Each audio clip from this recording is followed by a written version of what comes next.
Hi everybody, this is Kevin, and welcome back to another video.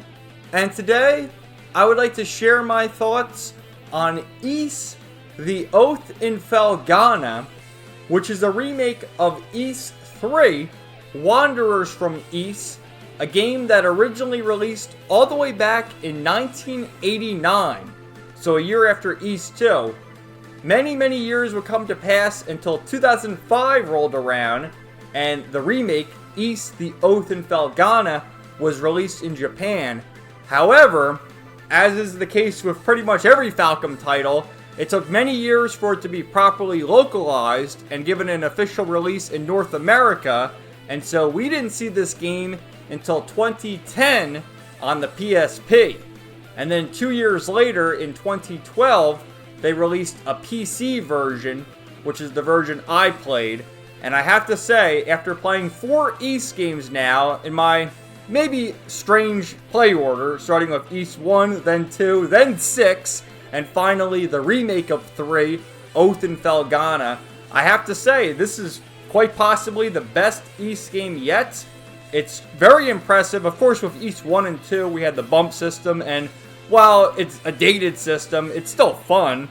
Ys 6 revitalized it, introducing the Napishtim engine, which was sort of the renaissance of Ys in the mid-2000s, because of course Ys 5 released in 1995, and then close to 10 years later, Ys 6 released in 2003, and they went on to use the Napishtim engine in not only Ys 6, but this game, The Oath in Felghana, and then 2006's Ys Origin, which I still haven't played yet, obviously, but I will, and we'll certainly have a video on it very soon, so stay tuned for that. And really, anything that you could complain about in Ys 6 was improved upon in this game, although I would say the bosses were definitely more challenging in this game compared to Ys 6, but we'll get to that a little later. The main point of interest is definitely the dash jump, because I know a lot of people had issues with that in Ys 6. I certainly did, because the tutorial doesn't explain it properly, but once you figure it out, doing dash jump is easy enough.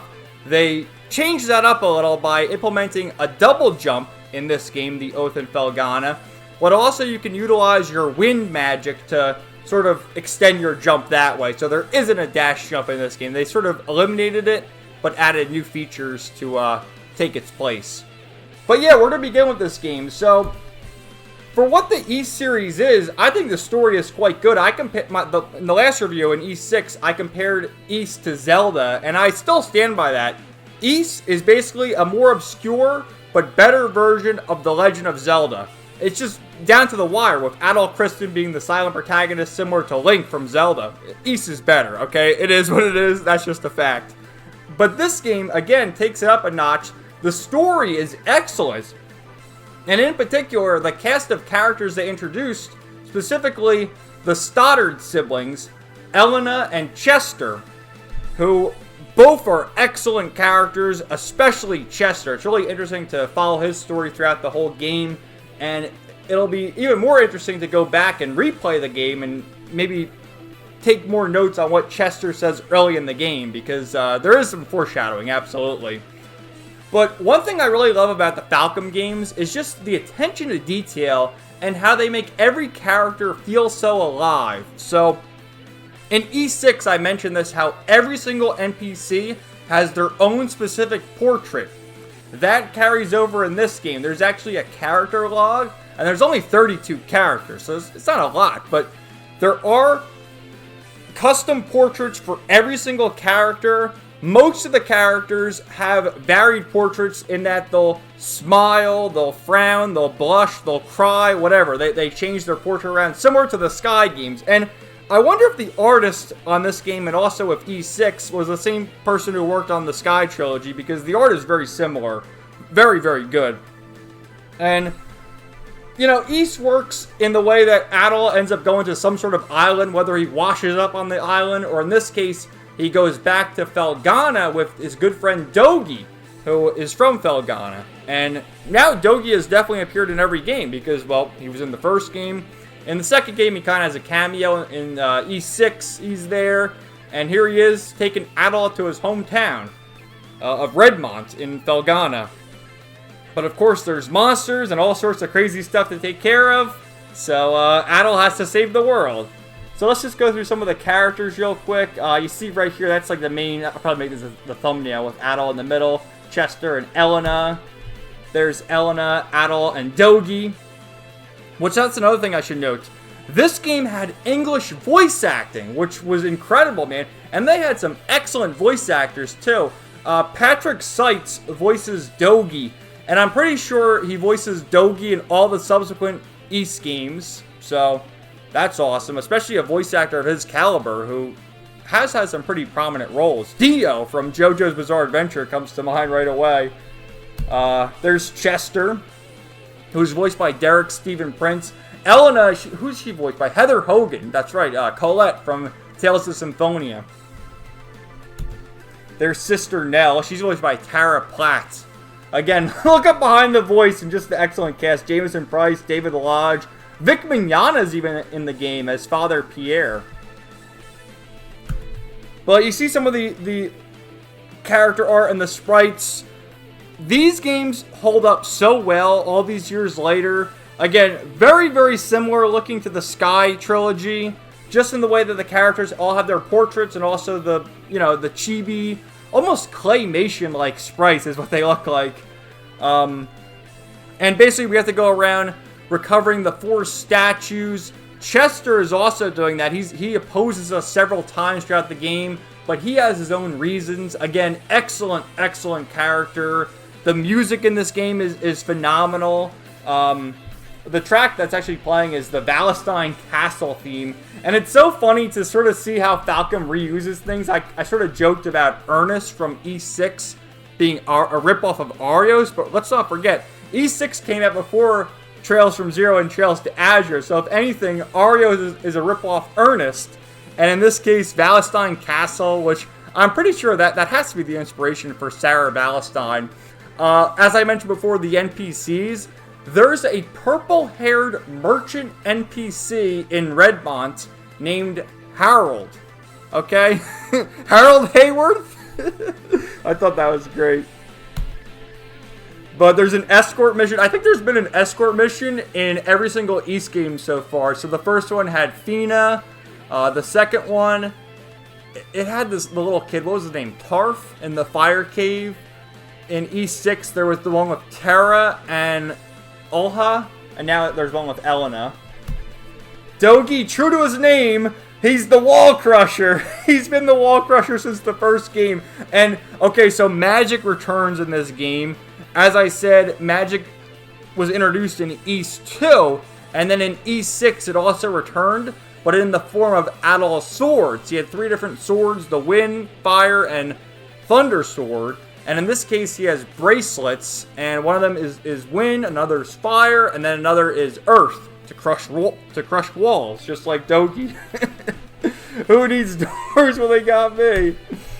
That's when he first starts talking about Valestine Castle, and just in the delivery of this line, pretty much every single line for the important scenes is voice acted. When you go into the towns and you talk to the NPCs, there's no voice acting, obviously, but for scenes like this, yeah, there's voice acting, and it's all really good.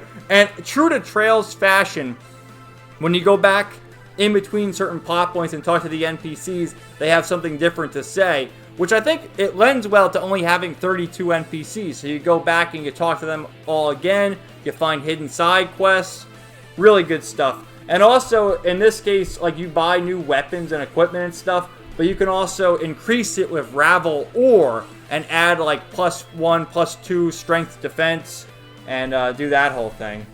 So here's another thing how they sort of, we'll say copy their own homework. Read this right here. Theoretically, it interferes with the vein of spirits that run beneath Felghana, redirecting its flow. So the vein of spirits, the spirit veins from the Trail series. Oh, what are you doing, Falcom? But anyway, there's some more spoiler stuff. Let me talk some more stuff, and then I'm gonna give you a spoiler warning, because if you haven't played this game, you want to experience the ending for yourself. But I do kind of want to talk about it. Let me just say, I played this game on normal mode. I played Ys 1 and 2 on easy because I understand that they're old games. They have the bump system. I didn't know what I was getting into. I'm happy I played them on easy because they were very challenging anyway. E6, I played on normal mode, and it was very challenging, but I did it. This game, I also played on normal mode because, remember, I played E6 on normal, so I'm like, okay, I can handle normal mode from here on out. This game was hard, and I think I should have realized when they had the different difficulty settings, they had very easy, easy, normal, hard, and then nightmare. The very easy is really easy. Easy is normal. Normal is hard, so on and so forth. So I technically, well, it is normal I played the game on hard mode. And it was very challenging. I don't think I beat a single boss on the first try. I had to retry over and over and over again. And for some of the bosses, I got so pissed off, I just said, screw it. And I reloaded my save and just went back and did level grinding for 1 or 2 levels just to get the 10 extra HP I needed to outlast the bosses, because I am not particularly good at action RPGs. There's some that I could beat on the higher difficulties, like the Kingdom Hearts games, but that's because I played the Kingdom Hearts games a million times when I was a kid. This is my first time playing the East games, so I didn't really know what I was getting into. But man, the final 2 bosses of this game, holy shit, like I literally was level grinding for 2 hours, and this game is not long anyway. It probably takes you like 10 or 12 hours. My playtime was, I think, 14 hours, and that's because at the end there, I couldn't beat the final bosses. I kept dying. So I'm like, dude, I just gotta do some level grinding. I was almost tempted to just watch the cutscenes on YouTube because I'm like, I can't beat the final boss. So I recommend new East players play the game on easy, because these games are very, very challenging. And if you're not particularly good at action RPGs, you're going to die over and over and over again like I did. So, but I did beat the game on normal. With East Origin, I'm going to have to look at the difficulties. If there's very easy, I might have to just go with easy, because if I played on normal again and keep getting my ass kicked, I don't know, man. Or maybe I'll just keep going on normal. I can't play these games on hard mode, that's for sure. So, with that being said, while it was very challenging, especially against the bosses, once you finally defeated them, it was a very rewarding feeling. It's like, wow, I actually did it. So, there's that. But anyway, this is going to be the spoiler warning from here on out, because I do want to talk about the ending, particularly involving Chester and Elena. So, if you haven't played the game, you know, click away. If not, spoiler warning. So let's see what we got here. Oh, we rescue Elena. Yeah, they abduct Elena, and we're going to use her as a sacrifice or whatever. And then you actually end up fighting Chester. Chester was going to exact revenge on Count McGuire. He was working as Count McGuire's right-hand man for most of the game, but that was only so we can get close to him to exact his revenge.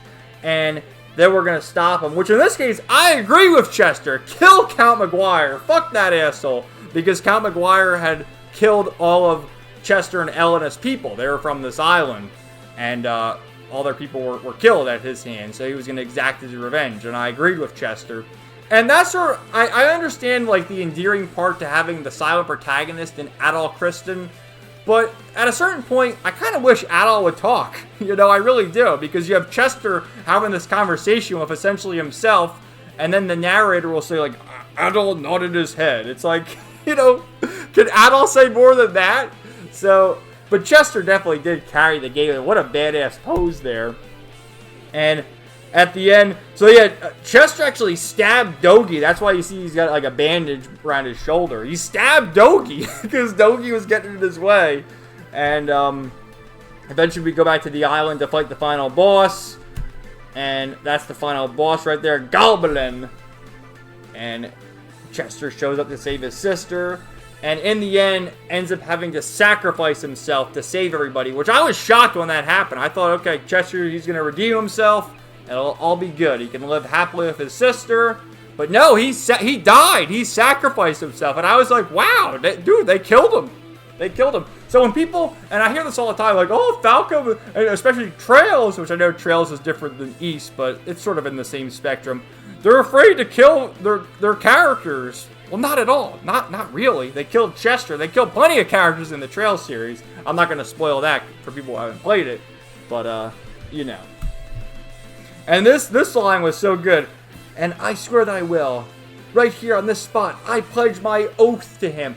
The Oath in Felghana, roll credits. I was like, dude, that's so awesome how they tied that in. But again, beautiful game. Absolutely loved it. This is at the very end during the credits. They showed like a almost angelic silhouette of Chester going up to presumably heaven. And then in this one of Elena saying goodbye to Adol and crying, and also saying goodbye to Chester. Which, yeah, Adol left to go on another adventure, and Dogi was going to stay in Felghana and help rebuild. I hope Dogi's in the next East game, but if that's the case, I don't really know. But yeah, I really enjoyed this game. I know I had a bit of a rant about the bosses. Again, that's probably just my problem. It would have been nice if you could change the difficulty in the game, but once you pick your difficulty in the very beginning, you're locked in. And again, I beat E6 on normal, and didn't really have any issues with it, so I just figured we'll continue on with with this game on normal. And I think I will continue East Origin on normal as well, but it's worth mentioning. Oh, another thing, too, that made this game more challenging was in East 6, and also, yeah, in East 2. And East 1, too, but East 1 you can only have one healing item. East 2, I think you could stack 3 of them. East 6, you can stack up to 9 healing items to heal yourself during bosses, so you can take hits. In this game, you can't. The only way you get healing items is if enemies drop them, or you get the one accessory where you stand still and your HP just regenerates. So in E6, I was able to outlast the bosses. Despite getting my ass kicked by them, I could still outlast them by having enough herbs. In this game, you gotta almost be perfect and dodge everything. And there's some bosses where when they do their super attack, you can't dodge them. So I was having difficulty. But anyway, I do recommend this game. Like I said, I played it on PC. If you want to hunt it down on PSP, that's up to you. But on PC, all the East games are relatively cheap. East 1 and 2 is like $5, and then all the other games range between $10 and $20, depending on their length. So far, this has been the longest East game, so I'll be curious to see what happens next. I think the East games get really long with the 3D ones, like 8, 9, and 10, but I don't mind the short games. After playing so many long 100-hour Trails games, it is kind of nice to beat a game in a couple days or in a week. It is a nice feeling. But I think I'm going to take a little bit of a break from the East series now. I know I said I'm going to play East Origin next. That'll be my next East game. But after playing these 4 games in a row, I think I'm going to switch it up a little. So whatever game I decide to play next, look forward to that review. But otherwise, my next East game will definitely be East Origin. So stay tuned for that. Thank you guys so much for watching. Take care and have a great day. Peace out. 99.